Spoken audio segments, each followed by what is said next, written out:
The moment my husband walked into our Christmas dinner with another woman on his arm, the room went silent. I had spent the entire day cooking roasting turkey, setting the table with the good china, lighting the candles that only came out once a year. Our house in Connecticut glowed with warm lights and the smell of cinnamon and pine. My son Michael was pouring wine. My daughter-in-law Laura was helping our granddaughter Emma place cookies by the tree. Then the front door opened. Thomas stepped inside, smiling. And beside him stood a woman I had never seen before, young, elegant, wearing a red coat that looked far too expensive for a casual Christmas visit. Everyone my husband said calmly, hanging his coat, like nothing was wrong. "This is Vanessa. She shouldn't spend Christmas alone." My heart stopped, but the real shock came seconds later. My 9-year-old granddaughter Emma tugged gently on my sleeve. She leaned close to my ear and whispered something so quietly only I could hear it. "Grandma, that's not Vanessa." I turned toward her, confused. Emma's eyes were wide. Her name is Claire. And suddenly, the warmth of Christmas vanished from the room. Before we continue, I want to ask you something. If you were in my place, standing in your own home, while your husband brought another woman to your Christmas table, what would you have done?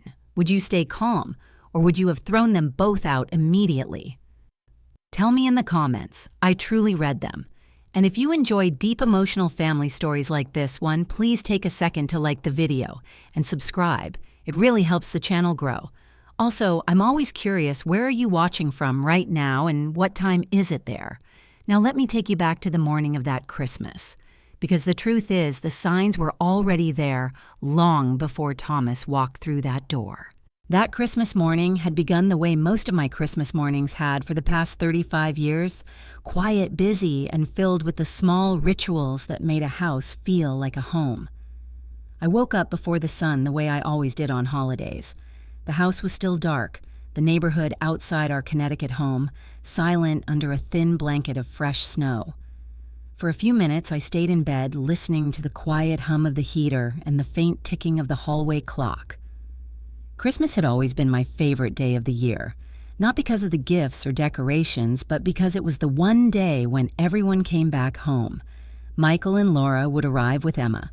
The house would fill with laughter, and for a few hours, the stress of work bills and responsibilities would disappear.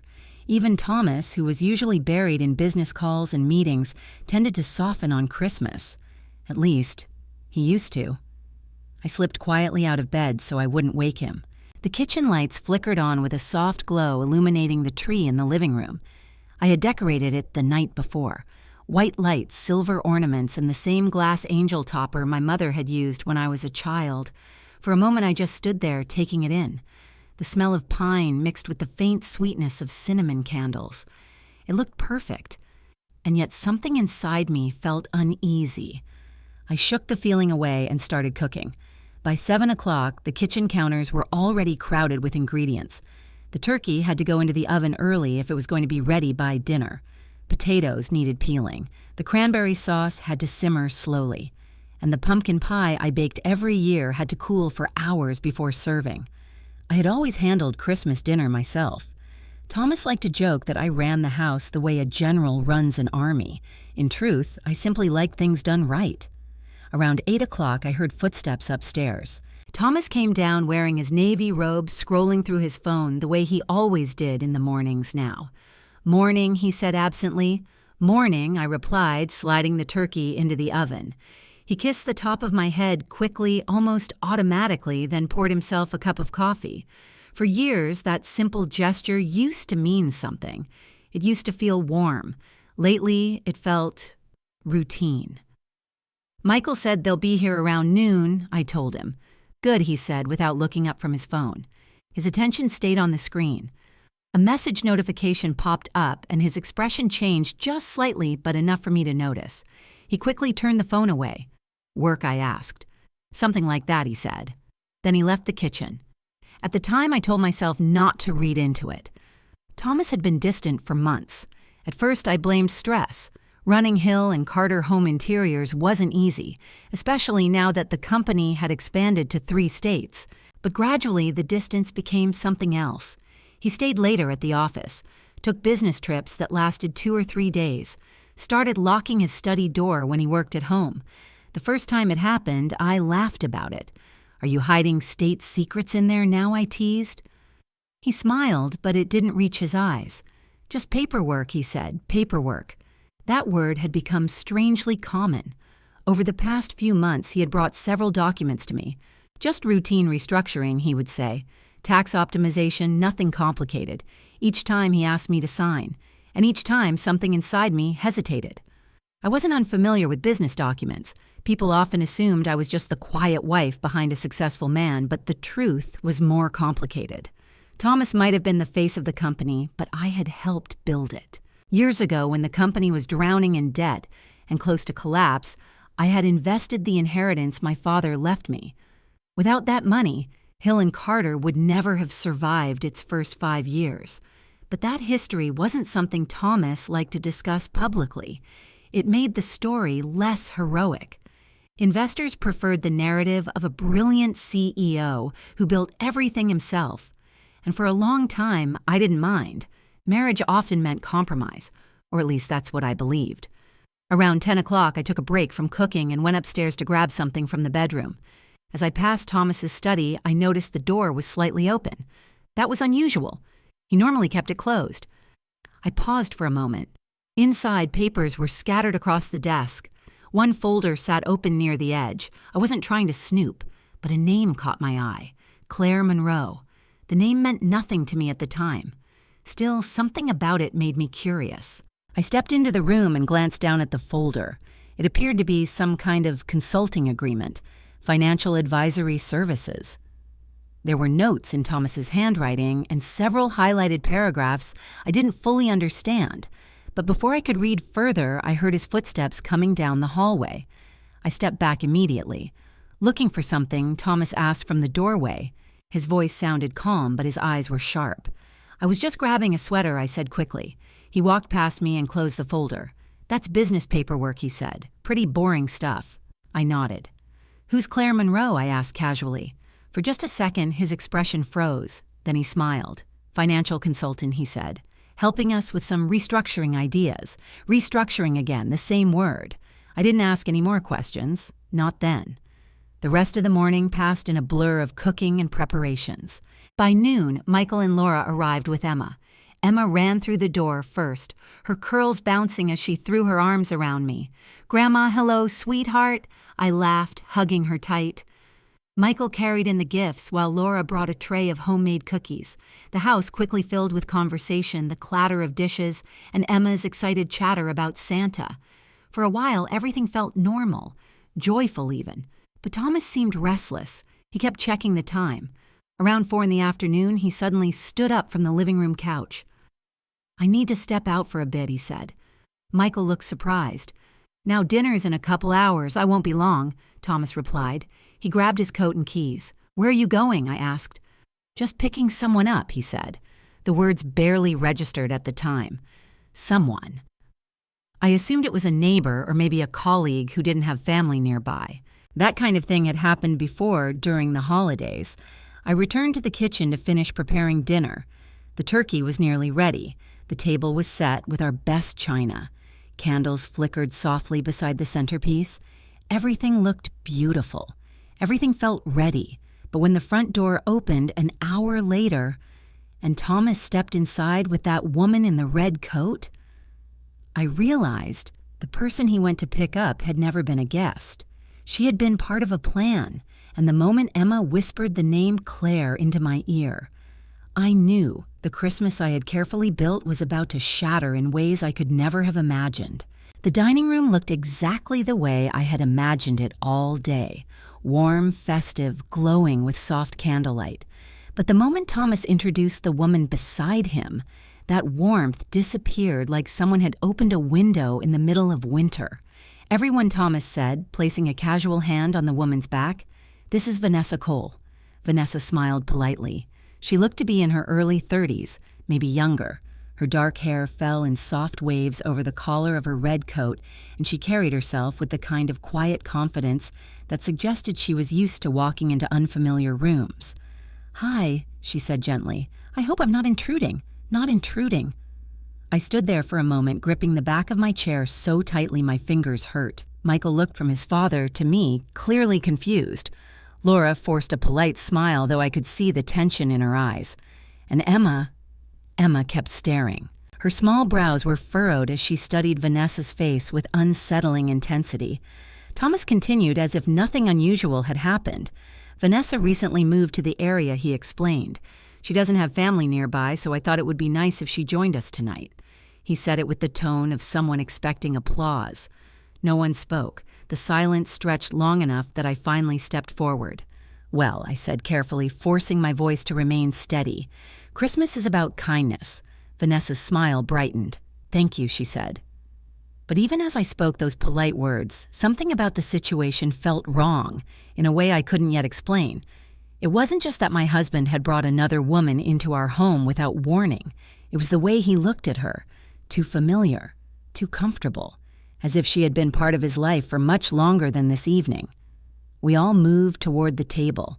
Vanessa slipped off her coat, revealing a sleek black dress that looked far too elegant for a casual family dinner. Thomas pulled out a chair for her, not for me, for her. Michael noticed it too. I saw his jaw tighten. Laura sat quietly beside him, watching everything. Dinner began awkwardly. I carved the turkey while Vanessa complimented the decorations. "This house is beautiful," she said, looking around the room with careful attention. "Thank you," I replied. But she wasn't just admiring the house. She was studying it. Her eyes moved slowly across the walls, lingering on framed photographs and the hallway beyond the dining room. At one point, she leaned slightly to get a better look at the far end of the corridor, where the framed document hung. I felt a faint ripple of unease move through me. Michael tried to keep the conversation normal, so Vanessa. He said politely, "What do you do? I work in financial consulting." She replied smoothly, "Mostly restructuring and asset planning." The word restructuring landed in the room like a stone. Thomas didn't react, but I felt something inside me tighten. Laura asked a few polite follow-up questions. Vanessa answered easily. She was charming, professional, composed, too composed. Emma remained unusually quiet beside me. Normally, she would be telling stories about school or asking endless questions. Tonight, she barely touched her food. Instead, she kept glancing between Vanessa and Thomas. At one point, Vanessa leaned toward her with a warm smile. "And you must be Emma," she said. Emma nodded slowly. "You go to Maple Ridge Elementary, right?" The room froze. Laura blinked. "How did you know that?" she asked. Vanessa didn't miss a beat. "Oh," she said lightly, "Thomas mentioned it once." But Emma's eyes widened. She looked at me again. That was when she tugged gently on my sleeve. "Grandma," she whispered. I leaned down so she wouldn't have to speak loudly. Her voice was barely audible. "Grandma, that's not Vanessa." My heart skipped. "What do you mean?" I whispered back. Emma glanced nervously toward the table before answering. "She came to my school once," Emma said quietly. "She told the office she was Grandpa's friend." A chill ran through me, and she said her name was Claire. For a moment, the room seemed to tilt. Claire. The name from the folder in Thomas's study. I slowly lifted my eyes toward the woman sitting across from me. Vanessa Claire was laughing softly at something Thomas had just said. Her hand brushed lightly against his arm. He didn't pull away. Instead, he leaned closer to her, a familiar closeness. My chest tightened. I forced myself to keep breathing normally. "What did she do at your school?" I asked Emma quietly. Emma frowned slightly, trying to remember. "She picked me up one day," she said. Laura's head snapped toward us. "What?" she asked sharply. Emma looked confused. "She said Grandpa sent her," Emma explained. Laura's face drained of color. "Emma, when did this happen?" Emma shrugged. "A few weeks ago." My pulse began to pound in my ears. A few weeks ago. Around the same time I had seen the Claire Monroe file. Emma continued, unaware of the storm her words were creating. She asked me questions, Emma said. "What kind of questions?" I asked carefully. Emma looked toward the hallway. "That stuff," she said quietly. "What stuff?" "The house," Emma replied. "She asked if we had an attic." Laura stared at her daughter. "Emma, what else?" Emma lowered her voice even more. "She asked if Grandpa kept important papers in the house." My stomach dropped. "And I asked." Emma pointed toward the hallway again. "She asked about the picture frame on the wall." "The frame." The framed document, the one that secretly held the legal appendix proving my ownership stake. My mind began racing. Across the table, Vanessa smiled sweetly as she raised her wine glass. To family, she said. Thomas lifted his glass too. To family. Our eyes met briefly. For the first time that night, I noticed something unsettling in his expression. Expectation. As if he was waiting for something to happen, waiting for me to do something, sign something, agree to something, or maybe fail to notice something. Vanessa's gaze drifted once again toward the hallway. Her eyes paused exactly where Emma had pointed, at the framed document, and in that moment, a terrible realization began forming in my mind. This wasn't just an affair. This woman hadn't come here tonight to humiliate me. She had come to find something, and my husband had brought her. After dinner, the house filled with the quiet, ordinary sounds of a family evening. Plates clinked in the kitchen. Water ran in the sink. Laura began wrapping leftovers in foil while Michael stacked dishes beside the counter. Emma wandered back toward the living room where the Christmas tree glowed softly in the dim light. From the outside, everything might have looked normal, but inside me, something had shifted. Emma's words kept echoing in my mind. She asked about the picture frame on the wall.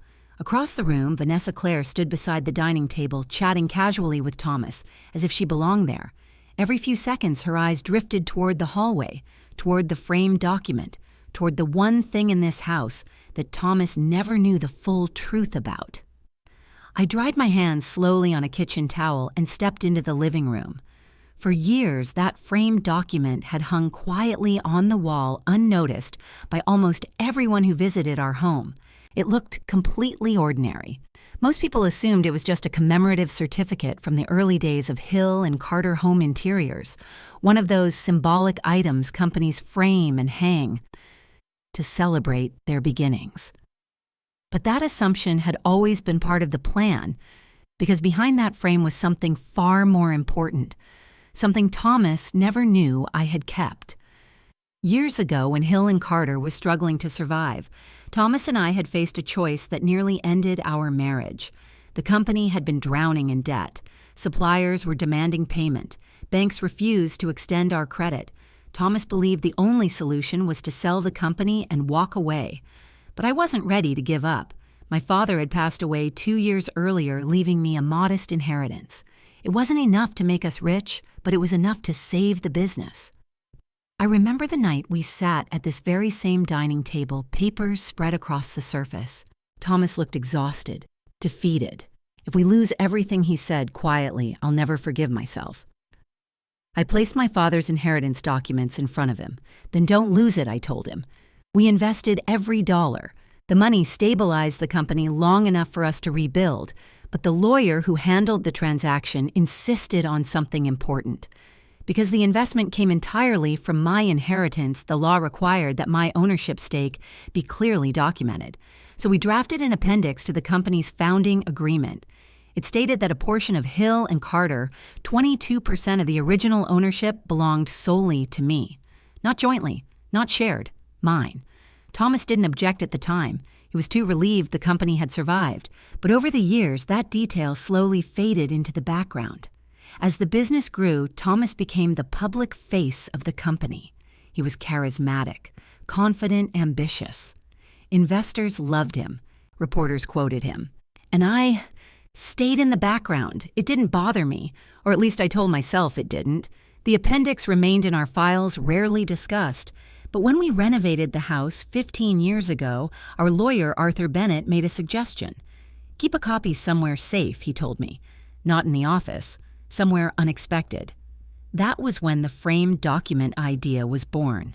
Arthur created a decorative certificate that looked like a simple commemorative display. Behind the backing of the frame, he placed the original appendix. No one ever suspected it, not even Thomas. Until now. My eyes moved toward the hallway. Vanessa was standing near the doorway now, pretending to examine a photograph of Emma from a few years ago. But her gaze shifted slowly, methodically, counting steps, measuring distances, searching. She was looking for something, and she knew exactly what it might look like. My pulse quickened. Behind me, Thomas entered the room. You're quiet tonight, he said. I turned to face him. am I? He shrugged. You've barely spoken since Vanessa arrived. That name again. Vanessa. The lie felt almost insulting now. I studied his face carefully. For 35 years, I had known every expression he made, every subtle shift of his eyes. Tonight, something about him felt unfamiliar, not just distant, calculating. She seems very interested in the house, I said calmly. Thomas followed my gaze toward Vanessa. She's an observant person, he replied. That's useful in her line of work. What line of work is that exactly, I asked. Financial consulting, he said, the same answer as before. Too quick, too rehearsed. I crossed my arms. Consulting for who? For us, he said. The word hung between us. For us. I tilted my head slightly. I didn't realize we hired a consultant. Thomas smiled faintly. That's because I've been handling it. There it was again. Handling it. Without telling me. Before I could respond, Vanessa approached us. Joyce, she said warmly, your home really is beautiful. Thank you, I replied. Her eyes drifted toward the hallway again, then back to me. You've lived here a long time. Nearly 20 years. She nodded slowly. You must know every corner of the house by heart. Her tone sounded casual, but her eyes were sharp, studying me, watching for a reaction. I gave her a polite smile. I suppose I do. Vanessa tilted her head slightly. And I imagine there are a lot of memories here, she said. There are. Thomas cleared his throat. Vanessa has been helping me think about long-term planning, he said. Estate planning, asset structure, that kind of thing. Estate planning. Another piece of the puzzle. Really, I said. He nodded. It's time we simplified things. Simplified. Another word he had been using a lot lately. Vanessa looked between us. Well, she said gently, it's always easier when everything is clearly documented. For a split second, her eyes flicked toward the framed document on the wall. Then she smiled again. I hope you don't mind me being curious about the house, she added lightly. I love architecture.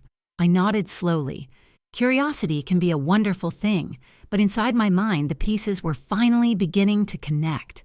Claire Monroe, financial restructuring, Emma's school visit, questions about the house, questions about documents, questions about the frame.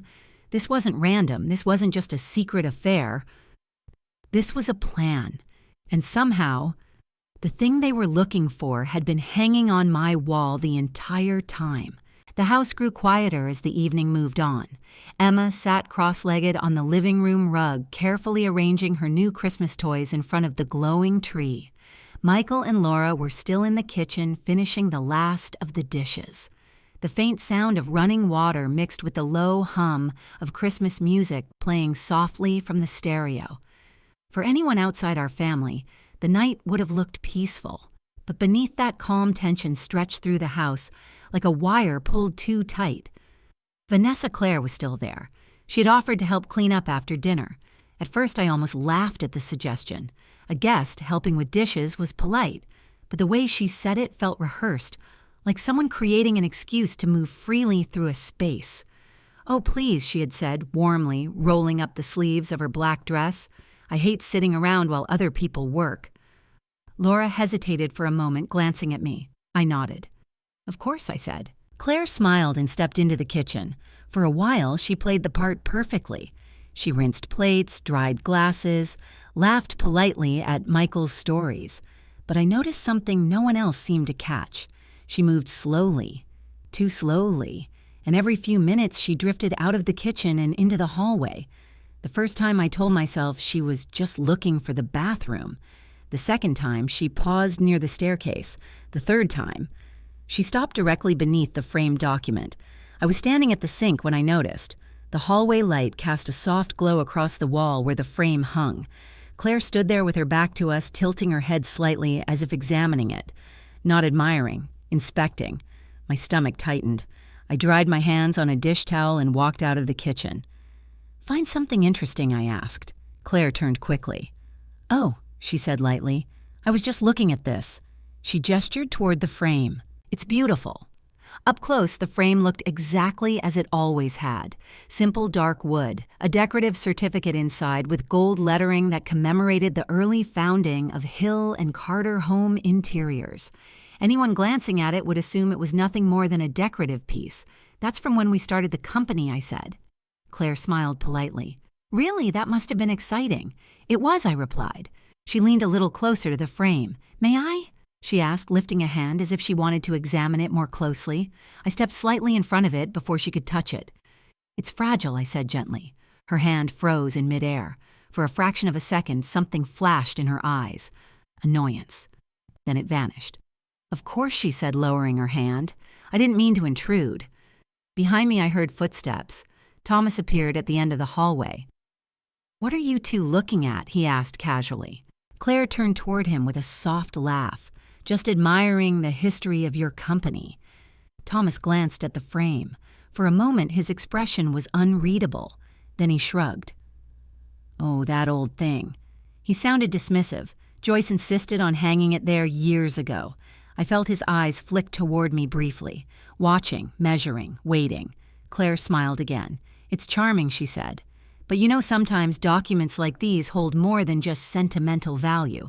Her words were casual, but the meaning behind them landed heavily in the air between us. I held her gaze calmly. Sometimes they do.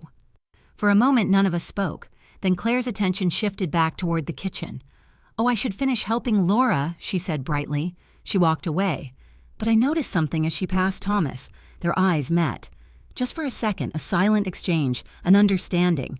And suddenly, I knew two things with absolute certainty. First, Thomas had told her about the document. Not what it contained exactly, but that it existed. Second, she had come here tonight to find it. Back in the living room, Emma sat quietly beside the tree. When I entered the room, she looked up at me immediately. Grandma, she whispered. I sat beside her. What is it, sweetheart? Emma leaned closer so no one else could hear. That lady, Claire, she said quietly. I nodded. What about her? Emma looked toward the hallway nervously. She talked to me before. You told me that earlier, I said softly. But what did she say exactly? Emma frowned as she tried to remember. She asked if Grandpa had important papers in the house. My chest tightened. And what did you tell her? Emma shrugged. I said I didn't know. That was a good answer, I said gently. Emma hesitated, but then she asked about the picture frame. My heartbeat quickened. What about it? She asked if Grandpa ever took it down. I felt a cold wave move through me. Emma continued. I told her I'd never seen anyone move it. That was true, I said. Emma nodded, but then she said something weird. What did she say? Emma leaned even closer. She said sometimes people hide important things in places where nobody looks. The exact same words she had repeated earlier. My mind raced. Claire had been searching for that document for weeks, and tonight, she thought she was close. Across the room, Thomas stood near the window, staring outside into the dark winter night. His posture looked relaxed, but his hands were in his pockets, and his shoulders were tense. He was waiting for something to happen. Maybe for Claire to confirm the document was there. Maybe for me to make a mistake. Maybe for me to sign something later tonight once everything had been discovered. I suddenly understood why he had brought her here tonight. Why he had chosen Christmas. Why he had done it in front of the entire family. Because pressure worked best when witnesses were present. People made quicker decisions when they felt humiliated, cornered, alone. Emma tugged my sleeve again. Grandma. Yes, are you mad at Grandpa? I looked at her small, worried face. For a moment I considered lying, but children always know when adults are pretending. So I answered honestly. I'm not mad, I said quietly. Not yet. Emma studied me carefully. What does that mean? I looked toward the hallway again. Claire had returned to the kitchen, but her voice carried faintly through the doorway as she spoke with Laura. She sounded cheerful, relaxed, like someone who believed she was very close to getting what she wanted. It means, I said softly, that sometimes people show you who they really are. Emma thought about that, like when someone lies about their name. I smiled faintly. Yes, I said, exactly like that. Then I stood up, because suddenly I knew one thing very clearly. If Claire was searching for the document tonight, and Thomas was helping her, then leaving it on that wall any longer would be a mistake. I waited until the kitchen grew busy again. Laura had started packing leftovers into plastic containers, while Michael carried dishes back and forth between the sink and the dining table. Claire stood beside Laura, drying plates, chatting easily about holiday traditions, as if she had known us for years. Thomas had disappeared into his study. From the outside, everything still looked like a normal family Christmas evening. But now I knew better. I stood slowly from the couch and brushed imaginary crumbs from my skirt. "Emma," I said softly, "why don't you go help your mom in the kitchen?" Emma nodded and ran off without suspicion. That left the hallway empty. The framed document hung quietly on the wall beneath the staircase, exactly where it had been for nearly 15 years. It looked harmless, decorative, unimportant. But now, it felt like a spotlight. Anyone walking past it tonight seemed to notice it. Or maybe I was simply imagining that. I stepped closer. For a moment, I just stood there looking at it. This frame had been part of our home for so long that I rarely paid attention to it anymore. But tonight, it had become the center of everything. Behind me, I heard faint voices from the kitchen. Claire laughed at something Laura said. The sound sent a cold ripple down my spine.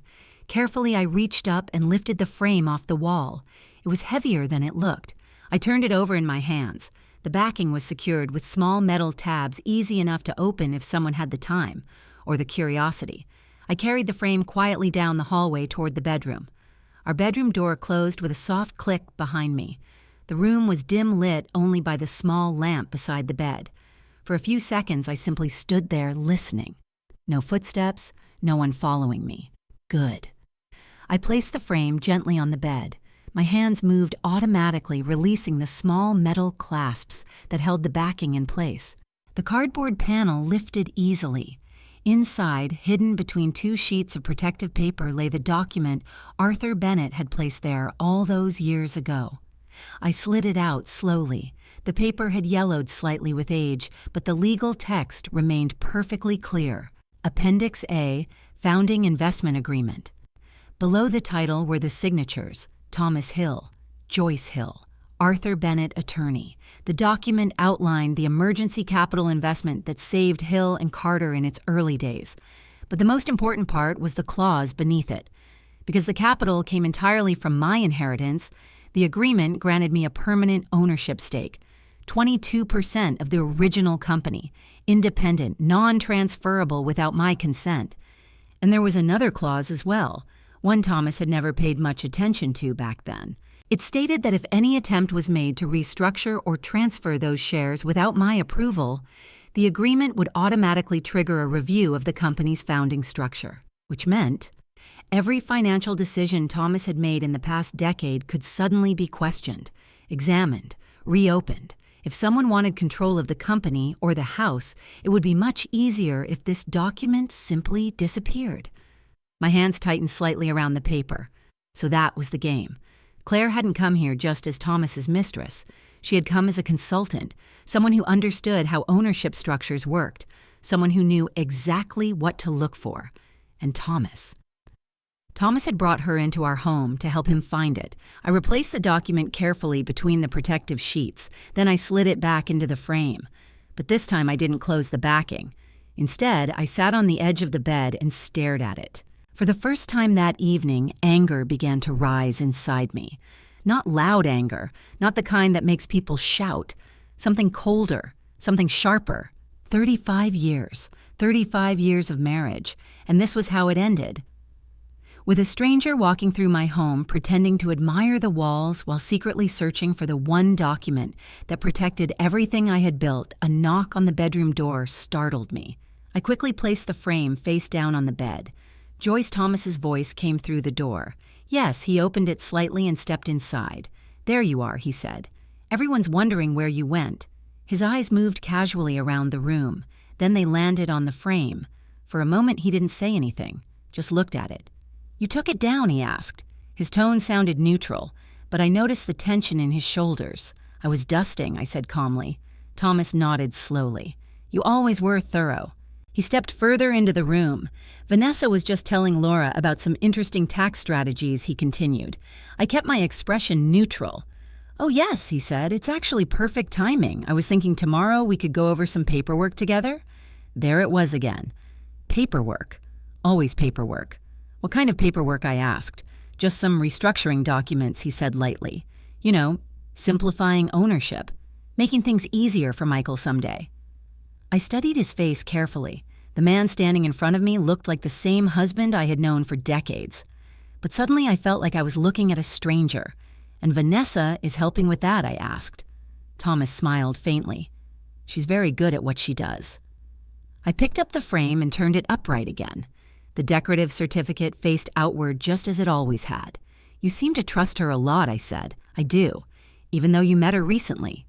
He hesitated. Just for a second. Then he said, "Some people you just recognize as capable. Capable, an interesting word." I slid the backing panel into place but left the metal clasps loose. Thomas watched every movement carefully. "You planning to hang it back up?" he asked. Maybe I replied. I carried the frame to the closet instead and leaned it carefully against the wall inside. Thomas's eyes followed it. "That's an odd place for it," he said. "It's safer there," I answered. He didn't respond immediately. Then he nodded slowly. "Well," he said, forcing a casual tone, "don't stay in here too long. Christmas isn't over yet." He turned and walked toward the door, but before leaving, he paused. "Joyce," he said quietly. "Yes, you trust me, don't you?" For a moment, I simply looked at him. Then I smiled. "Of course," I said. He studied my face for a long moment, then he nodded and left the room. The door closed softly behind him. I waited until his footsteps faded down the hallway. Then I turned back toward the closet. And for the first time that night, I allowed myself to admit the truth. Thomas hadn't asked that question because he needed reassurance. He asked it because he wanted to know if I suspected anything, if I was still blind, still trusting, still the quiet wife who signed whatever papers he placed in front of her. But the truth was, I wasn't blind anymore. And now that I understood what they were looking for, I had to decide what to do with the one thing they wanted most. I stayed in the bedroom for several minutes after Thomas left. The house sounded normal again. Dishes clinked softly in the kitchen. Emma's laughter floated faintly down the hallway as Michael showed her how to assemble one of her new toys. Somewhere downstairs, Christmas music had started playing again, an old Nat King Cole song that had been part of our holiday playlist for years. Everything felt ordinary, but the truth had shifted the ground beneath my feet. I opened the closet door again and looked at the frame leaning against the wall. For 15 years, that document had remained untouched, quietly protecting something Thomas apparently believed he could now take from me. Not just the company, the house, the stability of everything our family depended on. I lifted the frame again and carefully secured the metal clasps this time. Then I carried it back out into the hallway. But instead of hanging it on the wall again, I walked past the staircase and down toward the small study room near the back of the house, the one room Thomas rarely used. Inside the study stood an old wooden desk that had belonged to my father. I opened the bottom drawer. Beneath a stack of old photo albums was a small lockbox. Arthur Bennett had insisted I keep a secondary safe location in case anything ever happened to the frame. The lockbox clicked open with the small brass key I kept on my keychain. I slid the document out of the frame completely this time. The decorative certificate remained inside, but the legal appendix, the real protection, went into the lockbox. Then I locked it, closed the drawer, and exhaled slowly. Now if Claire managed to take the frame or examine it, she would find nothing but a meaningless commemorative page. Let them search. Let them think they were close. For the first time that night, I felt a small sense of control returning. When I returned to the living room, everyone was gathered around the tree. Michael sat on the couch assembling a complicated plastic structure while Emma handed him pieces. Laura sat beside them holding a mug of hot chocolate. Claire stood nearby watching them with a polite smile. Thomas leaned against the fireplace. The moment I entered the room, his eyes moved immediately to my hands. He was checking to see if I carried the frame. I didn't. His gaze flicked toward the hallway, then back to me. "You disappear for a while," he said lightly. "Just tidying up," I replied. Claire spoke next. "Joyce," she said warmly, "I hope I didn't make things uncomfortable tonight." Her voice sounded sincere, almost apologetic, but something behind it felt calculated. "Not at all," I said calmly. "It's Christmas. Guests are welcome." Thomas gave me a strange look at that. Claire smiled and sat down in one of the armchairs. "I was actually telling Laura about a project Thomas and I have been discussing," she said casually. Laura raised her eyebrows. "Oh, yes." Claire continued a long-term restructuring plan for the company. The word again, restructuring. Michael looked up from the toy he was building. What kind of restructuring? Thomas spoke before Claire could answer. Just some internal adjustments, he said. Nothing you need to worry about. Michael frowned slightly. Dad, I work there too. Thomas waved a hand dismissively. And you will continue to, but some decisions happen at a higher level. The tone in his voice made the room slightly colder. Michael didn't push further, but I could see the irritation in his eyes. Claire leaned forward slightly. The idea, she said smoothly, is to simplify ownership so everything transitions more easily in the future. Transitions, Laura asked. Yes, Claire said, to the next generation. Her gaze drifted briefly toward Michael, and Emma someday. Emma looked up at the sound of her name. What about me? She asked. Claire smiled at her. Oh, nothing serious, just grown-up money talk. Emma nodded and returned to her toy, but Michael was watching Claire more carefully now. What does that have to do with tonight? He asked. Thomas sighed. Michael, it's Christmas. Can we not turn this into a business meeting? Claire raised her hands slightly. Oh, please don't misunderstand, she said. I didn't mean to bring work into the evening. She looked at me. Thomas just mentioned earlier that you'd been discussing some documents. I met her gaze evenly. Did he? Yes, she said lightly. He said you were considering signing some restructuring agreements soon. The room went quiet again. Michael looked between us. What agreements? He asked. Thomas rubbed his forehead. Just paperwork, he said. Mom doesn't need to worry about the details. I smiled faintly. I've never minded details. Claire watched me closely. Of course, she said. In fact, clarity is always best in financial matters. There was that careful wording again. Clarity, documentation, ownership. She was probing, trying to see how much I knew, how much I suspected. Laura set her mug down slowly. I'm curious, she said. What exactly do these agreements do? Thomas shifted slightly. They simplify some of the company's early investment structures. Michael looked confused. What early investments? Thomas hesitated. For the first time that evening, he seemed unsure how to answer. Claire stepped in smoothly.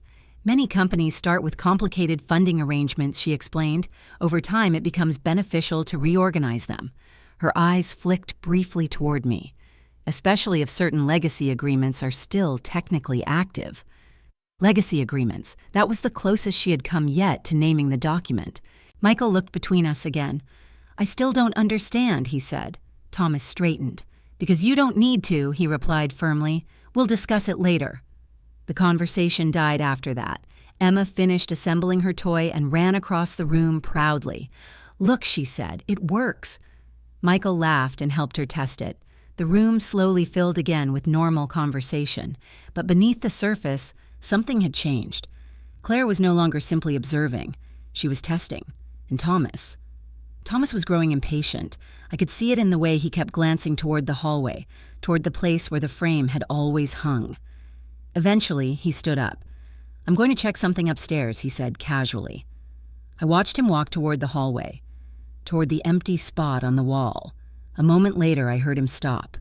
The silence that followed lasted only a few seconds, but it told me everything I needed to know, because when Thomas returned to the living room, his face was no longer relaxed, and his eyes went straight to me. Thomas stood in the doorway of the living room for a moment longer than necessary. Anyone who didn't know him well might have missed the shift in his expression. But after 35 years of marriage, I could read every small change in his face. He had gone to the hallway expecting to see the framed document. Instead, he had found an empty space on the wall. And now, he was trying very hard not to show how much that bothered him. Michael was still on the floor with Emma testing the small plastic launcher she had just built. Laura had returned to the kitchen to rinse the last of the mugs. Claire sat quietly in the armchair, watching Thomas, waiting. Thomas walked slowly back into the room. Joyce, he said casually, did you move that frame from the hallway? There it was, straight to the point. I folded my hands calmly in my lap. Yes, I said. Why, he asked. I was cleaning earlier, I replied. I thought it might be safer somewhere else. Thomas tilted his head slightly. Safer frames fall, sometimes, I said lightly. For a brief moment, he didn't speak. Then he forced a small smile. You've never worried about that before. No, I agreed. But tonight seemed like a good time to tidy up. Across the room, Claire's gaze moved between us like someone watching a chess match. Where did you put it? Thomas asked. "In the closet," I said. He studied me carefully. "Which closet? Our bedroom?" Thomas nodded slowly. "Well," he said, trying to sound relaxed, "maybe we should put it back later." Maybe I replied. Emma suddenly ran across the room, holding her toy. "Grandma, watch this." She launched the small plastic piece across the carpet and laughed when it landed near the fireplace. The moment broke the tension. Thomas forced a chuckle and sat down beside Claire. For a while, the conversation drifted back to safer topics: holiday travel, Emma's school projects, and Laura's plans for the coming year. But I noticed something important. Thomas and Claire kept exchanging small glances, short looks, tiny nods, signals. They thought I didn't see them. They were wrong. About 20 minutes later, Laura stood up and stretched. "I think Emma's about ready for bed," she said. Emma immediately protested. "But it's Christmas." Michael laughed. "You've been up since 6 this morning." Laura guided Emma toward the hallway. "Say goodnight to Grandma." Emma hugged me tightly. "Good night. Sleep well," I said softly. As she ran upstairs with Laura, the house grew noticeably quieter. Michael stepped out onto the porch for a moment to take a phone call. That left the three of us in the living room: Thomas, Claire, and me. Claire leaned forward slightly. "Well," she said pleasantly, "this has been a lovely evening." I nodded. "I'm glad you joined us." Thomas cleared his throat. "Joyce," he said carefully, "why don't we talk about those documents tonight?" Claire sat back, listening closely. "What documents?" I asked. "The restructuring papers," he said. "I thought we could review them while everyone's still here." Interesting. He wanted witnesses. Exactly what Emma had overheard weeks earlier. "She'll sign after Christmas." The memory of those words returned with chilling clarity. I tilted my head slightly. "You mean the papers you've been bringing home the last few months?" "Yes. And you'd like me to sign them tonight?" Thomas smiled as if it were the most natural suggestion in the world. "Why not?" "It would save us time later." Claire spoke gently. "They're very straightforward," she said. "Just a small adjustment to the original ownership structure." There it was again, ownership structure. Michael walked back into the room just then, slipping his phone into his pocket. "What did I miss?" he asked. "Nothing important," Thomas said quickly. "Actually," Claire added smoothly, "we were just discussing a small legal update for the company." Michael frowned. "What kind of update?" Thomas sighed. "Michael, it's administrative." Claire leaned forward again. "The early investment agreements were written decades ago," she explained. "Sometimes simplifying them helps avoid complications later." Michael looked confused. "Complications for who?" Thomas rubbed his forehead again. "For everyone."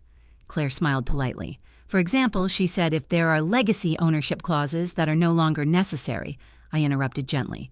"Which clauses would those be?"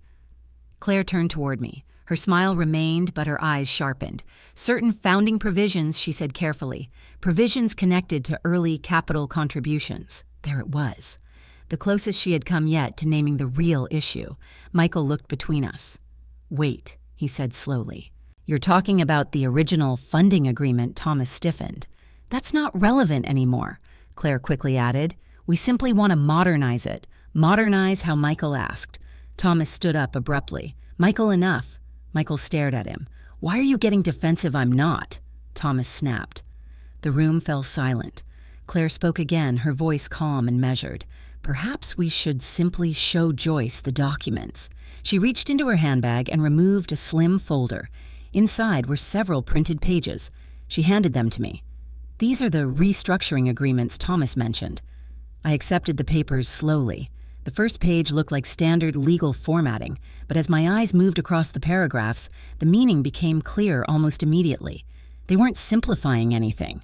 They were removing the appendix. Completely. The clause granting me ownership, gone. The language replaced it with a new structure transferring all original equity into a single consolidated holding, under Thomas. The document ended with a blank line: Joyce Hill signature. Michael leaned over my shoulder. "Mom, what is that?" Thomas spoke quickly. "It's just updating old paperwork." Michael kept reading. "This says the founding capital contribution was reclassified as marital investment." Thomas's voice hardened. "That's correct." Michael looked stunned. "But Grandpa left that money to Mom," Claire spoke smoothly. "Under modern restructuring principles, those distinctions are often simplified." Michael stared at her. That sounds like you're erasing it. Thomas slammed his hand lightly against the table. It's not erasing anything. It literally removes Mom's ownership clause, Michael said. Thomas turned to me. Joyce, just sign it. The room grew very quiet. Claire watched me with careful interest. Michael looked at me anxiously, and for the first time that evening, I picked up the pen. The pen felt heavier than it should have in my hand. For a moment, no one in the room spoke. Michael stood beside me, leaning forward slightly as he read the papers again. Claire sat perfectly still in the armchair, her hands folded calmly in her lap, though her eyes were locked on the blank signature line. Thomas remained standing near the table, his posture tense but controlled. They were all waiting for the same thing, my signature. I slowly lowered my eyes to the document again.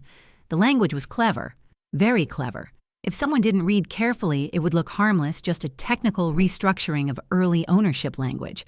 But buried inside the legal wording was the real effect. The appendix, the one that proved my investment, the one that protected my share of the company, gone, rewritten, replaced with a clause declaring that all early funding had been jointly integrated into the marital estate, which meant Thomas would legally control everything. The company, the house, every asset we had built together. It would all become his. And the way he had arranged tonight, the witnesses, the pressure, the humiliation, it all made sense now. He expected me to fold. After 35 years of marriage, he believed I would simply give in. I lifted the pen slowly. Across from me, Claire leaned forward just slightly. Not enough for anyone else to notice. But I saw it. Anticipation. Michael spoke quietly beside me. Mom, you don't have to do this tonight. Thomas immediately cut him off. Michael, stay out of it. Michael turned toward him. It literally removes Mom's ownership. Thomas's jaw tightened. It simplifies things. For you, Michael said. Claire cleared her throat softly. Perhaps everyone is a little emotional tonight, she said calmly. Joyce deserves time to review the documents carefully. Her voice sounded reasonable, but I knew exactly what she was doing. If I refused outright now, the confrontation would explode, and Claire didn't want that. Not yet. She still believed the framed document upstairs held the original appendix, and as long as she believed that she would continue playing carefully, I placed the pen gently on the table instead of signing. I think Claire is right, I said calmly. Thomas blinked. You're not signing not tonight. He stared at me. Why? Because I'd like to understand something first. His eyes narrowed slightly. When I folded the document closed. You've been bringing me paperwork like this for months, I said. Why the rush now? Thomas hesitated. Claire answered before he could. These agreements need to be finalized before the new fiscal year, she said smoothly. It's standard practice. Standard practice for who I asked. For companies modernizing their ownership structures. I leaned back slightly in my chair. And you're advising us, yes. How long have you been advising my husband? Claire smiled politely. A few months. That matched the timeline. The same time the paperwork started appearing. The same time Thomas began locking his study door. Michael crossed his arms. So you've been working with my dad behind Mom's back for months? Claire tilted her head slightly. I wouldn't phrase it that way. How would you phrase it? Michael asked. Strategic planning. Michael laughed bitterly. That sounds like a nice way to say sneaky. Thomas slammed his palm lightly against the table again. That's enough. The tension in the room thickened. I spoke calmly. Thomas, did you tell Claire about the original agreement? His eyes flicked toward Claire for a fraction of a second, then back to me. There's nothing unusual about it, he said, but you told her. I explained the structure and the appendix. He didn't answer immediately. Claire spoke again. Joyce, if you're referring to the early investment clause, I am, I said. She smiled faintly. Yes, Thomas mentioned it. Of course he did. Michael looked between us again. Wait, he said slowly. You're talking about that original funding agreement? Thomas sighed impatiently. That document hasn't mattered in decades. But it still exists, Michael said. Thomas didn't respond. I leaned forward slightly. And what happens if it still exists, I asked. Claire answered carefully. Then restructuring simply requires formal consent. My consent? That was the obstacle. That was why Thomas had arranged tonight. He thought embarrassment would force me to sign. I slid the document back across the table toward him. I'll review it with our lawyer, I said calmly. Thomas's expression hardened. That's unnecessary. I disagree. We already have a consultant, he said, nodding toward Claire. I met his gaze steadily. She works for you. Thomas didn't reply. Michael spoke quietly. I think Mom's right. Thomas glared at him. You think too much. Michael didn't back down. You're asking her to sign away part of the company. Thomas turned toward me again. Joyce. He said, his voice lowering slightly. This is just paperwork. I folded my hands calmly. If it's just paperwork, it can wait. Claire watched the exchange carefully. Then she stood. Perhaps it's best if we pause this discussion, she said. Tonight is Christmas. Her tone was calm, diplomatic, but I could see the calculation behind her eyes. She was adjusting, reevaluating. Thomas looked frustrated now. He ran a hand through his hair. Fine, he muttered. We'll talk about it tomorrow. He picked up the folder and closed it sharply. Claire glanced toward the hallway, the empty space where the frame had hung earlier. Then she turned back toward me. I hope we didn't ruin your holiday, she said politely. I smiled faintly. Not at all. But inside my mind, the truth was becoming clearer with every passing minute. Claire believed the original appendix was still hidden inside that frame. And Thomas believed he could pressure me into signing before anyone else discovered it. But neither of them knew the most important detail. The document they were searching for was no longer in that frame. It was locked safely inside my father's desk, and tomorrow morning, I intended to call Arthur Bennett. Because if Thomas was willing to go this far to erase that agreement, then there were probably other things he hadn't told me yet. The house was finally quiet. After the confrontation in the living room, the evening dissolved slowly into an uneasy silence. Laura took Emma upstairs to bed. Michael lingered for a while in the kitchen, pretending to look for something in the refrigerator, and eventually even Claire announced she should head home. Thomas offered to walk her to the car. I watched them through the window as they stood near the driveway beneath the soft glow of the porch light. They spoke closely, too closely. Claire placed a hand briefly on Thomas's arm while she talked, her expression serious. Now the polite charm she had worn all evening completely gone. Thomas nodded once or twice, glancing back toward the house. Toward me. They were discussing the document. Of that I had no doubt. A moment later, Claire stepped into her car, the headlights flared on, and she drove away down the quiet street. Thomas remained outside for another minute.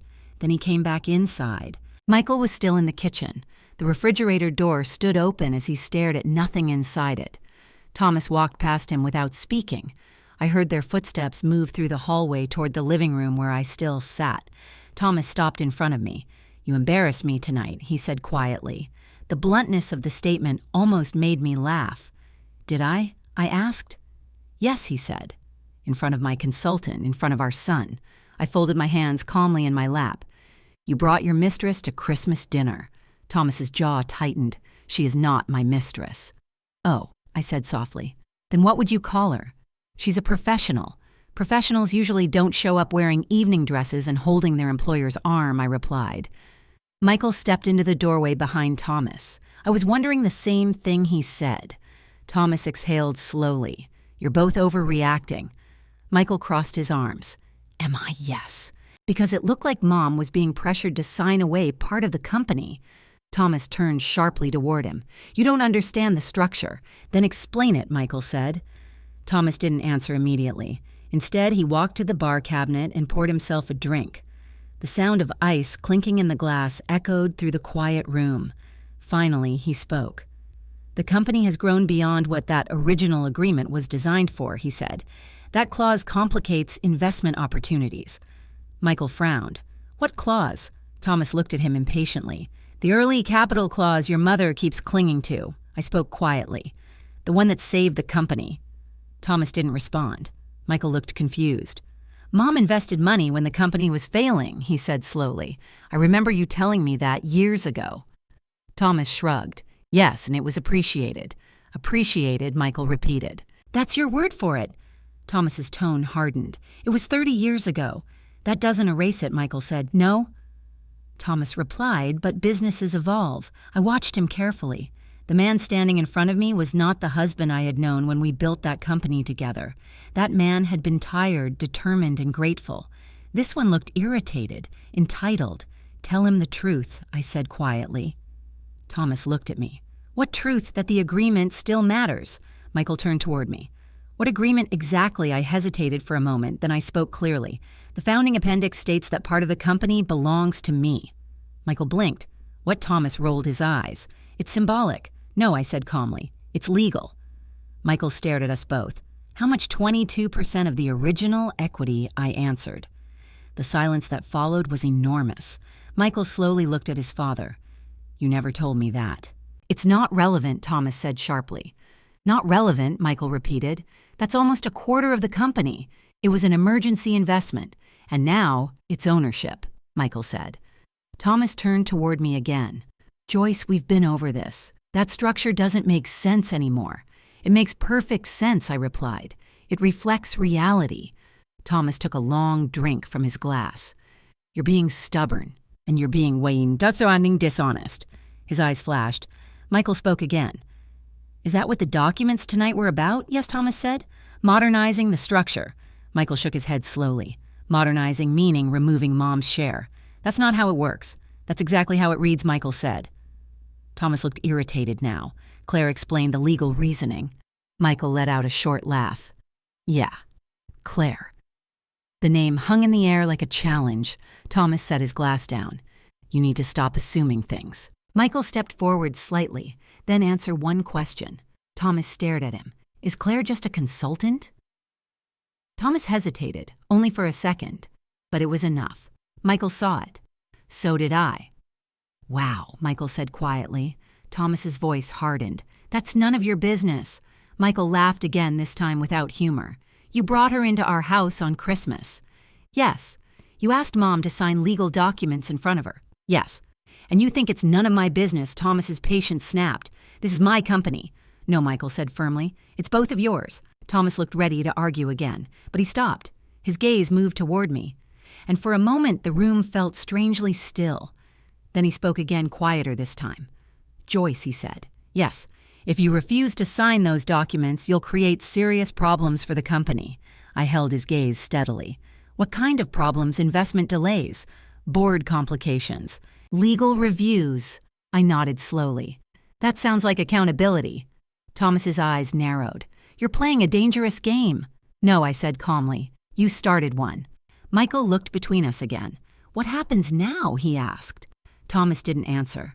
Instead, he turned and walked toward the hallway. Halfway there, he stopped. Without looking back, he said quietly, "You should think very carefully before involving lawyers." Then he went upstairs. The house fell silent again. Michael remained standing in the doorway, staring at the empty hallway where his father had disappeared. After a moment, he looked at me. "Mom," he said quietly, "did you know about this?" "Yes." "For how long?" "Since the beginning." Michael ran a hand through his hair. "I had no idea." "Your father preferred it that way," I said. Michael exhaled slowly. Then he asked the one question I had been expecting all evening. "What are you going to do?" I looked toward the hallway where Thomas had gone, then toward the dark window where Claire's car had disappeared earlier, and finally, back at my son. "I'm going to call Arthur Bennett tomorrow morning," I said. Michael nodded slowly. "That's probably a good idea," but neither of us knew yet just how much Thomas had already set in motion. I barely slept that night. The house was quiet in the way only a house after Christmas can be. Wrapping paper gathered in corners, half-burned candles on the dining table, the faint scent of pine and roasted turkey lingering in the air, the kind of quiet that usually feels comforting. That night, it felt like a warning. Thomas did not come to bed until after midnight. I heard him moving around upstairs for a while, opening drawers, walking from room to room with forced casualness that would have fooled anyone who didn't know him. I stayed still beneath the covers, my eyes closed, my breathing, even letting him believe I was asleep. He came into the bedroom once. I could feel him standing there in the dark, listening, waiting. Then I heard the closet door slide open. A few seconds later, it closed again. He was checking for the frame, checking whether I had told the truth. I almost smiled into the darkness. After another minute, he left the room without saying a word. By morning, my exhaustion had settled into something colder and steadier, resolve. I woke before sunrise and went downstairs to make coffee. The house looked strangely beautiful in the early gray light. The tree still glowed. The silver ornaments reflected the dim kitchen light in soft fragments. For a brief second, I let myself grieve. Not just for my marriage, for the illusion of it, for the years I had spent confusing endurance with loyalty. By 7:30, Michael was up. He came into the kitchen wearing yesterday's sweater and the tired expression of a man who had spent half the night rethinking his childhood. "You're up early," he said quietly. "I could say the same for you." He poured himself coffee and stood across from me at the island. "Laura's still asleep," he said. "Emma, too." I nodded. "That's probably for the best." He watched me for a moment. "Are you still calling Arthur today?" "Yes." Michael hesitated. Then he said, "Dad's already awake." I looked toward the hallway. He's in his study." No surprise there. "Has he said anything?" Michael gave a short, humorless laugh. "Only that I'm being emotional." I stirred my coffee slowly. That must be difficult for him. He usually reserves that word for women. Michael almost smiled at that, but the smile faded quickly. "Mom, there's something else." The way he said it made me set my cup down. "What is it?" He reached into his pocket and pulled out his phone. "Laura checked something last night after we went upstairs." He unlocked the screen and slid the phone toward me. It was a banking app, a college savings account. Emma's name was visible at the top. The balance beneath it was far lower than it should have been. For a moment I thought I was reading it wrong. Then I looked again and felt my stomach drop. "What is this?" Michael exhaled slowly. "That's Emma's education fund." I looked up sharply. "It's missing money, yes." How much? Michael swallowed. "Almost $80,000. The kitchen seemed to go silent around me. 80. My voice broke off. "How?"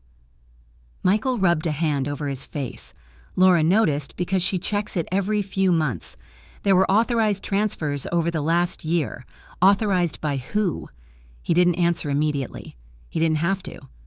My pulse began to pound. "Thomas," I asked. Michael nodded once.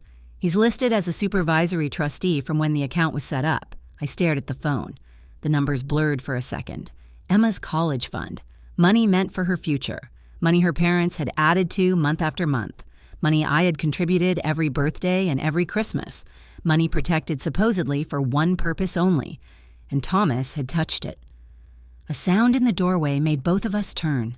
Laura stood there in her robe, pale and tight-faced, with her arms wrapped around herself. "I was going to tell her," Michael said quietly. Laura looked at me, and I knew before she spoke that she had been crying. "I checked the transfer records again this morning," she said.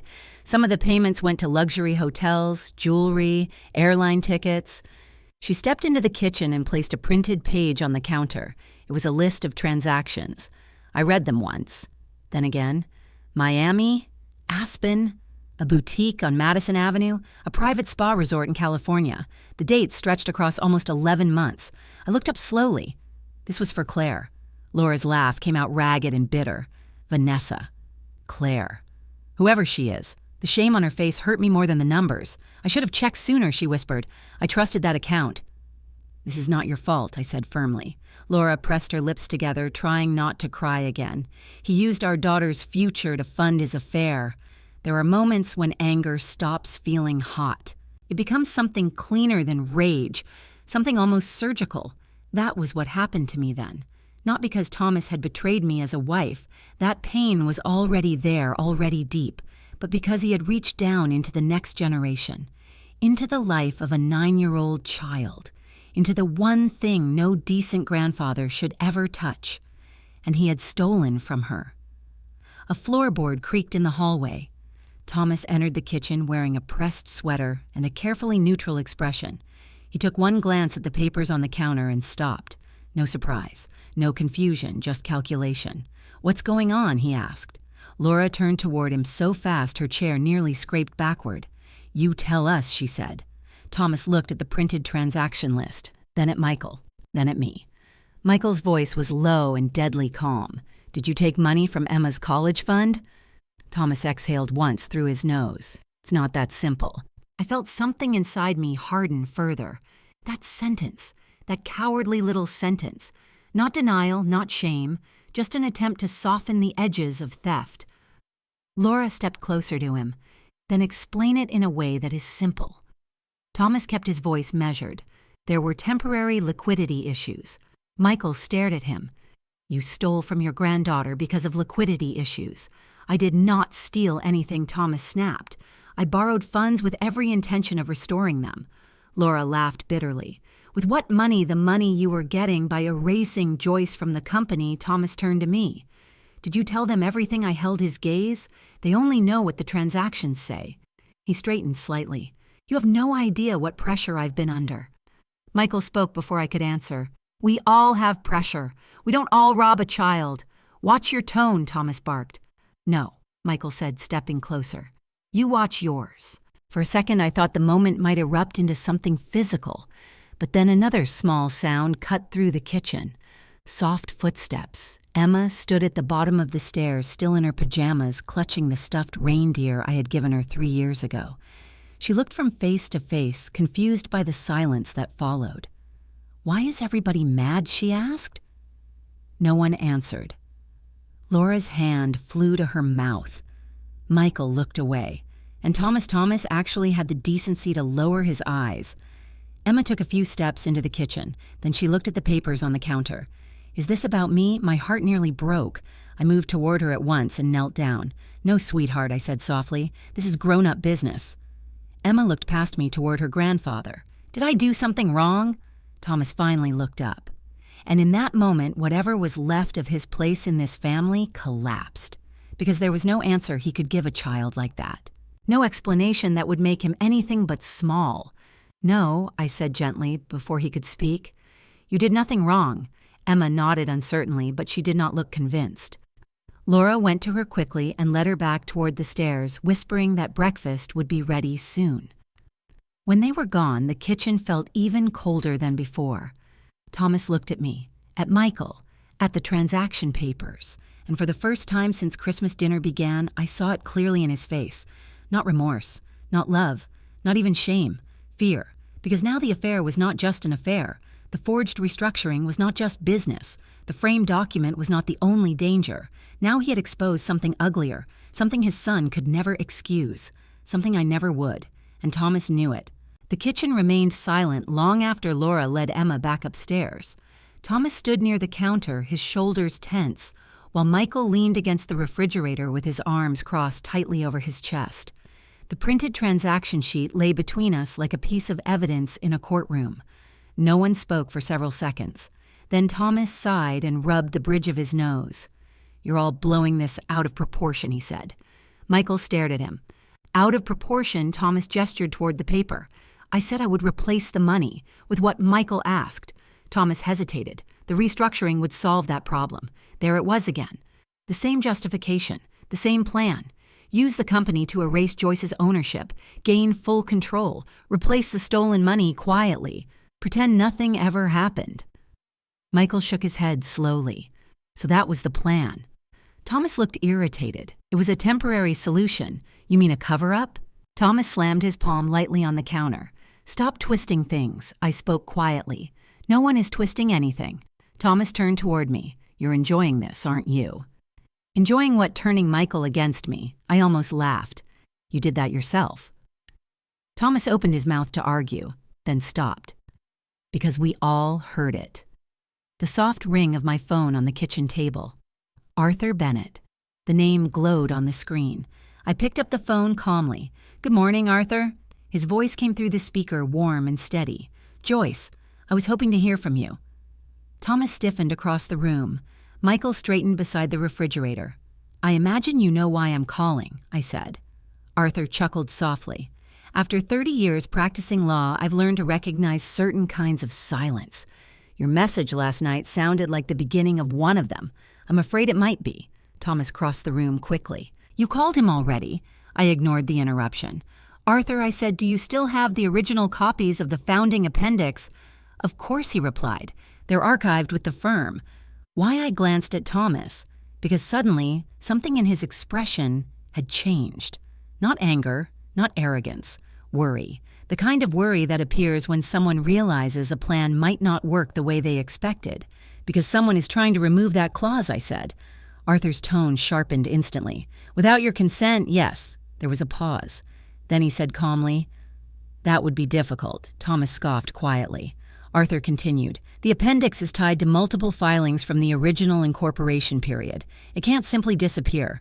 I nodded. That's what I thought. Michael stepped closer to the phone.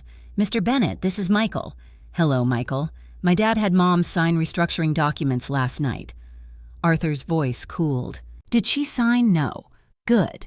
Thomas rolled his eyes. You're making a mountain out of nothing. Arthur heard him. Is that Thomas I hear? Thomas crossed his arms. It is. Arthur's voice lost its warmth completely. Then I suggest you listen carefully. Thomas said nothing. Arthur continued. The appendix Joyce mentioned is not just a symbolic investment record. Michael looked at me. Then what is it? Arthur answered directly. It is the legal foundation of the company's ownership structure. Thomas scoffed again. That's outdated. Arthur ignored him. When Joyce invested her inheritance, the agreement created a protected equity position. That protection was written specifically to prevent what we are discussing now. Michael frowned. What kind of protection? Arthur spoke clearly. If any party attempts to alter or eliminate that ownership without Joyce's approval, the entire founding structure becomes subject to legal review. Michael's eyes widened. You mean the whole company? Yeah. Thomas laughed sharply. That's ridiculous. Arthur did not laugh, not at all. The kitchen felt suddenly very still. Arthur continued. The clause triggers what we call a founder equity audit. Every financial decision tied to the company's capital structure can be reopened. Michael looked stunned. How far back? Potentially decades. Thomas stepped forward angrily. That's absurd. Arthur's tone remained calm. It's standard protection when inheritance funds are used to rescue a failing business. Michael turned slowly toward his father. You never told me that. Thomas didn't answer. Arthur spoke again. Joyce, have you received any legal documents requesting that you waive or restructure that clause? Yes, I said, last night. Arthur sighed. I suspected as much. Michael looked confused. You suspected? Yes. Arthur paused. Then he said something none of us expected. Because someone contacted our firm 2 months ago. Thomas went completely still. The room felt colder instantly. Michael asked quietly, who? Arthur replied calmly. A financial consultant representing Thomas. Claire, of course. Arthur continued. She asked whether the appendix could be removed if Joyce agreed to restructure ownership. Michael looked at his father again. You were planning this for months. Thomas's jaw tightened. Arthur went on. I told her the clause could only be changed with Joyce's full legal review and independent representation. Michael looked back at the phone. So she already knew the rules. Yes, and she still pushed those papers last night. Arthur paused again. Joyce, there's something else you should know. My stomach tightened. What the consultant who contacted us didn't use the name Vanessa. Thomas's eyes flicked toward me. Arthur continued quietly. She introduced herself as Claire Monroe. Michael let out a short breath. So Emma was right. Arthur sounded puzzled. Emma, my daughter, Michael said. She told Grandma that was the woman's real name. Arthur was silent for a moment, then he said softly, Children notice things adults overlook. Thomas ran a hand through his hair. This conversation is over, he said sharply. Arthur ignored him. Joyce, if you believe someone is attempting to manipulate the company structure or pressure you into signing away your equity, you need to protect yourself immediately. Michael asked. What does that mean? Arthur answered clearly. It means legal action. Thomas laughed bitterly. Against me, Arthur's voice was ice, if necessary. The silence that followed was suffocating. Finally, Thomas spoke again. You're not seriously considering this. I met his eyes calmly. I'm considering everything. He shook his head slowly. You'd destroy the company just to prove a point. I thought about Emma standing in the kitchen earlier asking if she had done something wrong, about the college fund, about the lies. No, I said quietly. You started destroying it a long time ago. Arthur spoke one last time through the phone. Joyce, come see me this afternoon. Bring the document if you still have it. I glanced toward the hallway, toward the study where the lockbox waited. I do, I said. Arthur's answer was simple. Good. Then he hung up. The kitchen fell silent again. Thomas stared at me, and for the first time since Christmas dinner began, He looked genuinely afraid. The house felt different after the call with Arthur Bennett. Not quieter, heavier. The Christmas decorations were still there, lights glowing softly around the windows, ribbons draped across the banister, the tree sparkling in the corner of the living room. But the warmth those decorations usually carried had drained away. Now they felt like props left behind after a play had ended. Thomas remained standing in the kitchen for a long moment after the call. Michael had stepped outside again, needing air. Laura was upstairs with Emma, keeping her distracted from the tension below. That left the two of us facing each other across the counter, 35 years of marriage standing silently between us. Thomas finally spoke. "You're making a mistake." His voice wasn't loud anymore. It wasn't angry. It was controlled, measured. The voice he used in business negotiations when he thought someone was about to make a poor decision. I folded the printed bank statements and slid them neatly together. "Am I? Yes. Why? Because you're letting emotions cloud your judgment." I looked at him carefully. "Is that what you think this is?" He sighed and leaned against the counter. "You're angry about Vanessa Claire, whatever name she used. Her name isn't the problem. You're humiliated." I almost smiled. That's an interesting word. "Joyce, be reasonable," he continued. "You're talking about dragging the company into a legal nightmare over a technical clause that stopped mattering years ago." I let the silence stretch. Then I asked quietly, "Did it stop mattering when my money saved the company?" His jaw tightened. "That was a long time ago, and the company exists because of it." Thomas shook his head. "You're rewriting history." "No," I said calmly. "I'm remembering it." He straightened slightly. "Look at the bigger picture." "What bigger picture, Michael?" I frowned slightly. "What about him? This company will belong to him someday.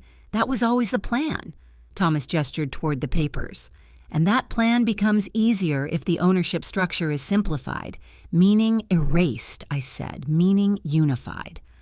I studied him for a moment, then I asked the question that had been forming in my mind since the phone call. "How deep are you in debt?" Thomas froze. The pause was small, but it was enough. "I'm not in debt," he said quickly. "Arthur mentioned liquidity problems. That's normal in business. Is it normal to take $80,000 from your granddaughter's college fund?" His expression hardened. "I told you that was temporary." Temporary for 11 months, Thomas didn't answer. The truth was already written across the transaction statements. I pushed the papers toward him. Those hotel charges weren't business expenses.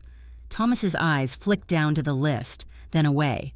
"Don't pretend you didn't enjoy the lifestyle this company provided," he said. The accusation was almost laughable. "I built that lifestyle with you, and you benefited from it." "So did you," I replied quietly. He opened his mouth to argue again, but before he could speak, Michael returned from the porch.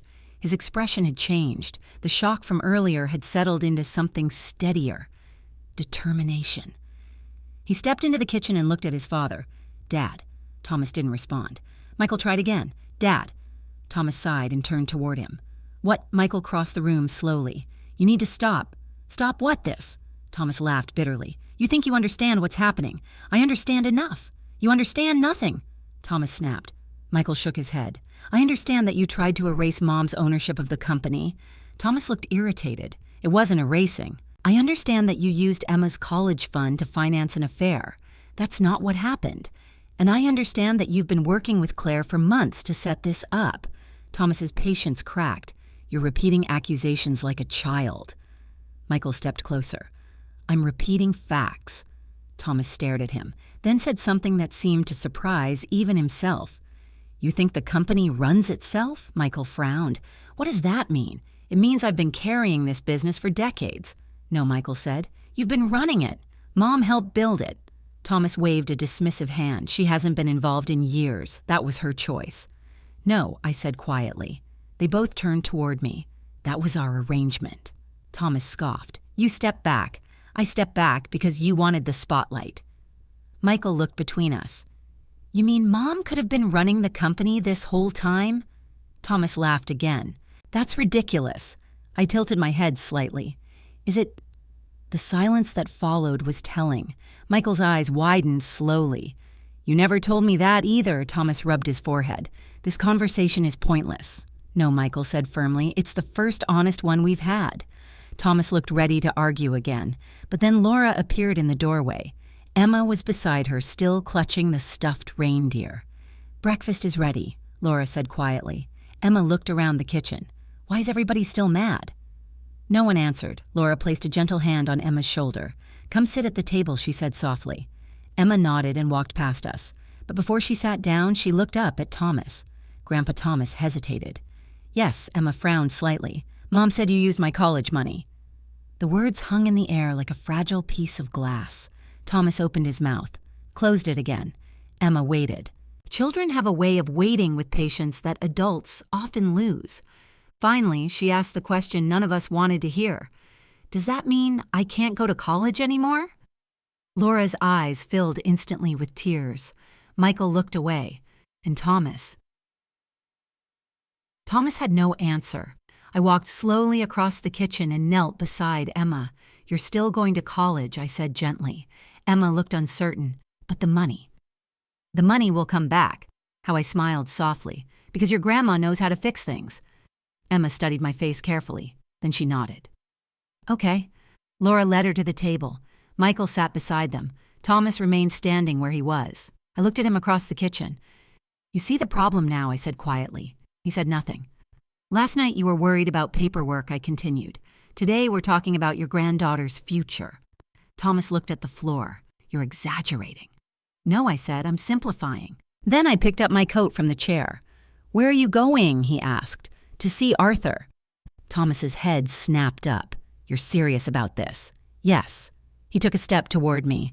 "You start legal proceedings and the board will panic. Then perhaps the board should know the truth."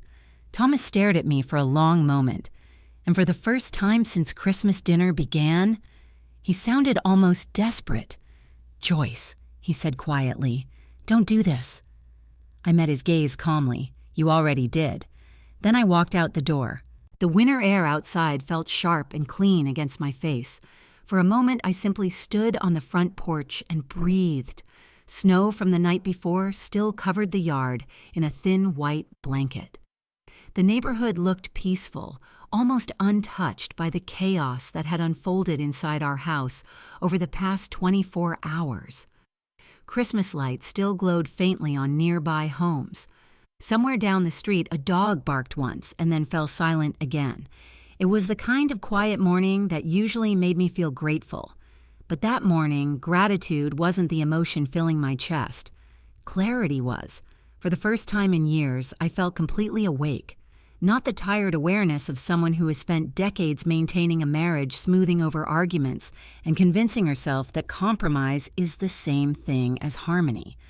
This was something else, the moment when the truth finally becomes too clear to ignore. My car engine started with a low hum as I pulled out of the driveway. In the rearview mirror, I saw the house slowly shrink behind me. 35 years of memories lived inside those walls. Birthdays, graduations, late-night arguments that eventually softened into apologies. And now, betrayal. Not just from Thomas, but from the version of myself who had spent too long believing loyalty required silence. Arthur Bennett's law office sat in a quiet brick building near the center of town. The same building where Thomas and I had signed the original company papers decades earlier. Walking through those glass doors felt strangely familiar, almost like stepping back into the beginning of a story I had forgotten. Arthur was already waiting when I arrived. He stood up from behind his desk the moment I entered his office. Joyce Hill, 62 years old, grandmother, co-founder, and a woman who had finally stopped pretending everything was fine. "Joyce," Arthur said warmly, "it's been too long." "It has," I agreed. He gestured toward the chair across from him. "Please sit." Arthur Bennett looked older than the last time I'd seen him, his hair thinner, his shoulders slightly stooped, but his eyes were still sharp. The kind of sharp that came from decades of reading contracts and spotting the one line everyone else overlooked. "You brought the document?" he asked. I reached into my bag and placed the folded appendix on his desk. Arthur opened it carefully. He read every line slowly. Then he leaned back in his chair. "Well," he said quietly, "your husband has created quite a situation. I thought you might say that." Arthur folded his hands. "Tell me everything." So I did. I told him about Christmas dinner, about Claire, about the restructuring papers, about Emma's college fund. Arthur listened without interrupting. When I finished, he removed his glasses and rubbed his eyes. I suspected something was wrong when that consultant contacted us, he said, but I didn't realize it had gone this far. What happens now? I asked. Arthur leaned forward slightly. That depends on what you want to happen. I thought about the question. It sounded simple, but it wasn't. What are my options? I asked. Arthur opened a folder on his desk. Legally speaking, the situation is very clear. He tapped the appendix gently. This document is binding. No restructuring can occur without your approval. What about the company? I asked. Arthur nodded. That's where things become complicated. He pulled out another document. Because your ownership clause still exists, any attempt to bypass it could trigger a full financial review. The founder equity audit you mentioned yesterday. Yes. How serious is that? Arthur gave a small smile. Serious enough to make most CEOs very nervous. I thought about Thomas standing in the kitchen earlier, his calm confidence finally cracking. Would it damage the company? I asked. Arthur considered the question. Not necessarily, but it would expose every financial decision tied to the ownership structure, which means Arthur looked at me carefully. If your husband has been moving money in ways that aren't fully transparent, the audit will reveal it. Emma's college fund flashed through my mind again. And Claire? I asked. Arthur sighed. She's clever, that's obvious, but clever people sometimes forget that paper trails exist. What kind of trail? Arthur opened another file. The consulting firm she claimed to represent doesn't actually exist as a registered financial advisory company. I blinked. What? It's technically a private consulting service under a different parent company. And that means Arthur closed the folder. It means she may not have been acting purely as a professional advisor. You think she knew exactly what she was doing? Arthur raised an eyebrow. Joyce, she contacted our firm asking how to eliminate your ownership clause. She knew exactly what she was doing. I exhaled slowly, and Thomas helped her. Arthur didn't answer. He didn't need to. I stared out the window for a moment. The sky had turned a pale winter blue. What happens if I refuse to sign anything I asked? Arthur smiled faintly. Then nothing changes. The company stays the same. You keep your ownership, and Thomas Arthur leaned back again. That depends on you. How you could force a review. You could take control of your equity position. You could even request temporary management oversight while the audit happens. I looked back at him. That sounds drastic. Arthur shrugged slightly. So is stealing from your granddaughter. The words landed quietly between us, and suddenly the choice didn't feel so complicated anymore. Arthur slid the appendix back across the desk toward me. Whatever you decide, he said gently, make sure you're doing it for the right reason. What's the right reason? Arthur smiled softly. Peace. I thought about Emma's face that morning, about the way she had asked if she could still go to college, about the way Thomas had looked at the floor instead of answering her. I think I know what peace looks like, I said. Arthur nodded once. Then we'll begin there. Outside the office window, the sunlight reflected off the snow in bright white flashes, and for the first time since Christmas dinner began, I realized something important. The end of my marriage wasn't the tragedy I had feared. It was the moment I finally stopped protecting someone who had never protected me. The next Christmas arrived more quietly than the last one had ended. Snow fell gently outside the windows of the house, soft flakes drifting down through the pale afternoon light. The world looked calm again, the kind of calm that takes time to grow after a storm. Inside the house felt different too. Not empty, just honest. A year can change many things. Some changes happen loudly. Courtrooms, lawyers, long meetings filled with complicated documents and colder truths than anyone expected to hear. Others happen slowly, in the quiet spaces between conversations, in the slow rebuilding of trust, in the simple routines of ordinary life. The legal process had taken months. Arthur Bennett had not exaggerated when he said the founder equity audit would make people nervous. Once the review began, every major financial decision connected to Hill and Carter, Home Interiors, was examined. The board of directors demanded answers. Investors asked questions Thomas had never expected to face. Some of the answers were uncomfortable. The transfers from Emma's college fund were only the beginning. There had been other financial risks. Thomas had taken loans secured quietly against company assets, personal expenditures disguised as travel expenses, and several consulting payments made to Claire Monroe's private firm. When the evidence surfaced, the board acted quickly. Thomas Hill resigned as CEO 3 months later. Officially, the announcement described the change as a leadership transition. In reality, everyone involved understood what had happened. Michael stepped into a temporary executive role while the company stabilized, and me.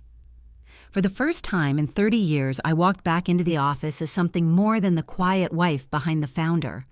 I walked in as one of the founders myself. The board had insisted. Arthur had insisted even more strongly. "You built half of this company," he told me during one of our meetings. It's time people remembered that. The transition wasn't easy. Running a company, even one you helped create decades earlier, requires energy, patience, and more late nights than most people imagine. But something surprising happened during those months.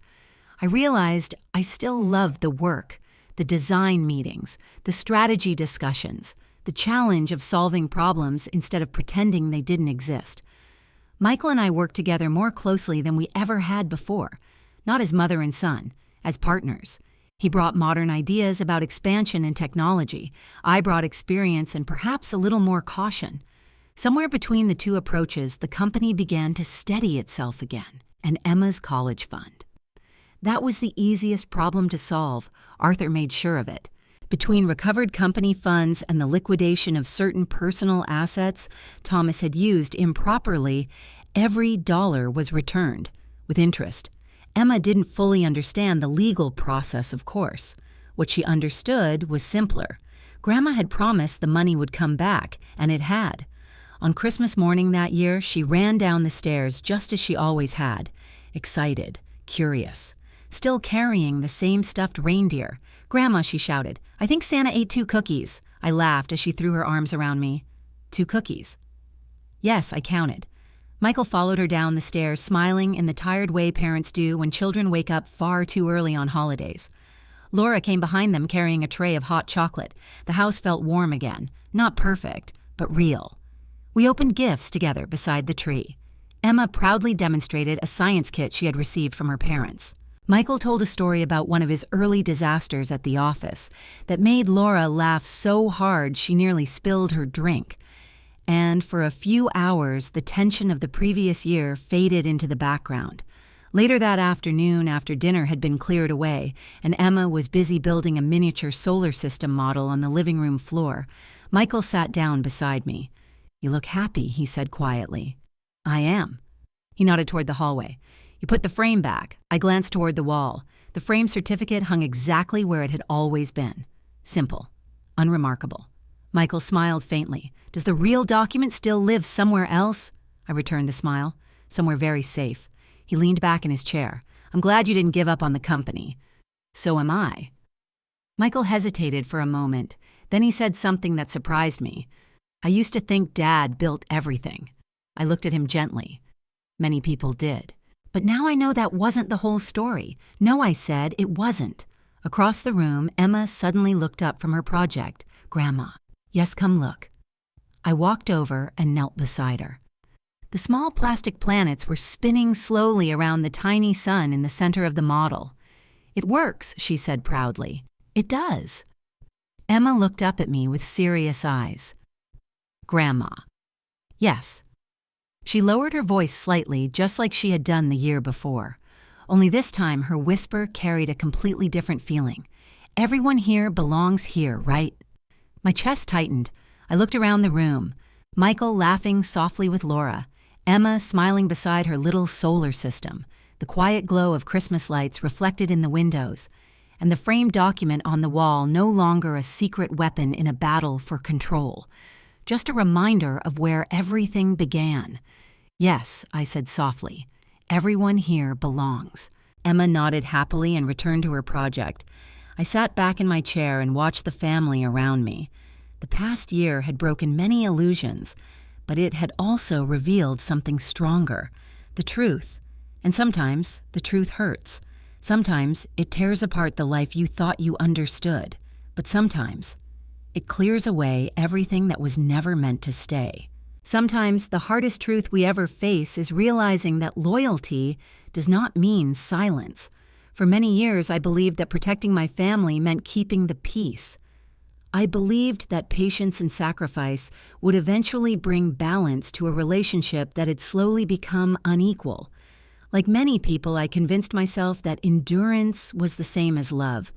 But life has a way of revealing the difference. Respect cannot survive in silence. Trust cannot survive in secrecy. And love cannot survive where one person carries all the weight while the other quietly takes more and more. What I learned through this experience is something simple but powerful. Standing up for yourself does not destroy a family. Sometimes it is the only way to save what truly matters. When we allow people to take advantage of our kindness, we teach them that our boundaries do not exist. But when we choose courage, even when it is painful, we show the people around us, especially the next generation, what dignity really looks like. My granddaughter didn't need to understand legal documents or company ownership to recognize the truth. Children often see things adults overlook. They notice honesty, they notice fairness, and they remember how we respond when life becomes difficult.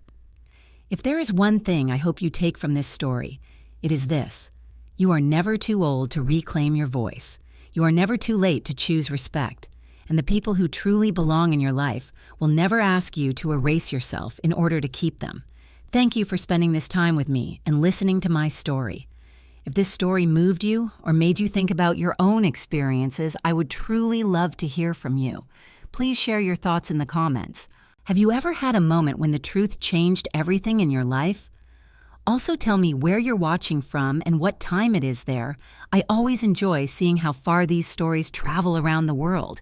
And if you enjoy emotional real-life storytelling like this, don't forget to like the video and subscribe to the channel so you won't miss the next story. Sometimes the most powerful stories are the ones that remind us we are not alone.